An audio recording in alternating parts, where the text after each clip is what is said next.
What would happen if you built a refuge for a persecuted people in a place where another people already lived? In the next few minutes, you'll learn why this moral quandary is at the root of the struggle between Israelis and Palestinians, and what you can do to help achieve a just peace for everyone in the region.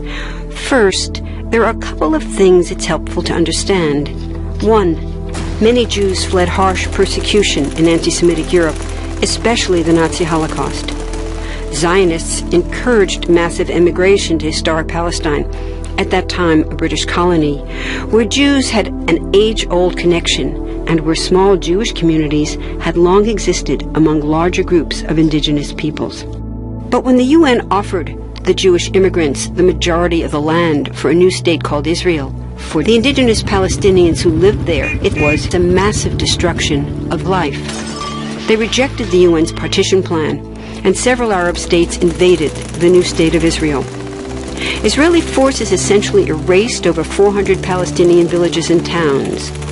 By the end of the fighting, Israel controlled 78% of historic Palestine.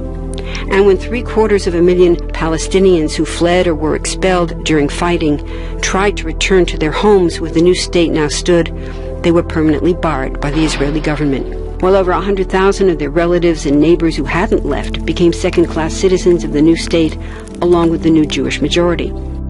Today, Palestinian refugees and their descendants number in the millions. Most are in the Gaza Strip, the West Bank, and Jordan. Many are spread throughout the world, with millions still living in refugee camps, seeking to return to their homeland.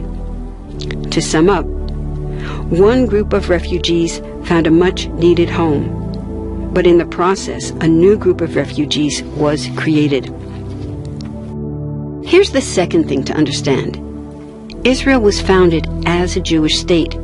But now ask yourself, what exactly does that mean? People had lots of ideas about what a Jewish state should look like. Some called for equality for all citizens. But what was created, in practice, was institutional discrimination against non-Jews. In other words, Israel ended up being built on a blueprint of exclusion.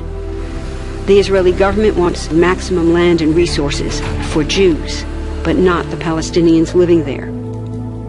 That's why, inside Israel, Jews get special privileges, including rights to land and housing, that are denied to the Palestinian citizens, who make up 20% of Israel's population. That's also part of why Israel has never defined its borders.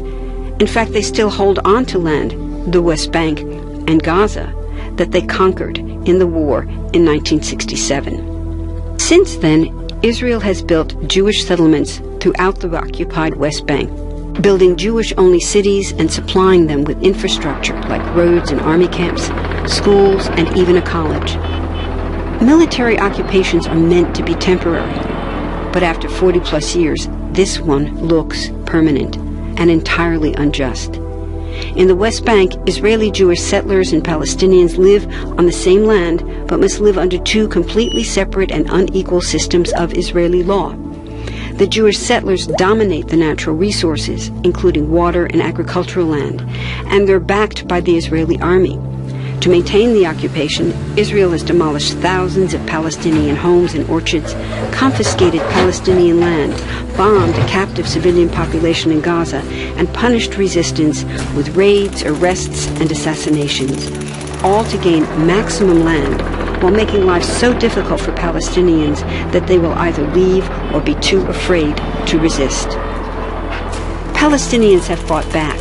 For decades, they tried to achieve national liberation through armed struggle. Some groups still do. But the majority now support popular protest instead. The deeply harmful pattern of control, repression, and violence profoundly harms Palestinians living under occupation and Israelis living as occupiers. This must be broken to reach a peaceful and secure future for both peoples. Now that you understand the problem, what about the solution? What about peace talks? So far, over 2 decades of U.S.-backed peace talks have actually made things worse by helping Israel continue the occupation. It's been years of talking while Israel massively expanded the Jewish settlements and literally redrew the map. Peace talks are good if they're real, but not when they're theater to cover a land grab. So now what? The current world superpower, the United States, has been a terrible friend, enabling Israel's destructive and self-destructive expansion onto Palestinian land by funding the Israeli military, the biggest recipient of U.S. foreign aid in the world. But there's another superpower that can make the difference. You. There's a movement with hundreds of thousands of people just like you across the world, including Palestinians and Israelis, protesting, educating, divesting, and boycotting, all to bring nonviolent international pressure on Israel to stop violating human rights of Palestinians. Throughout history, where governments have failed to push for justice, people just like you, like us, have taken the lead and won.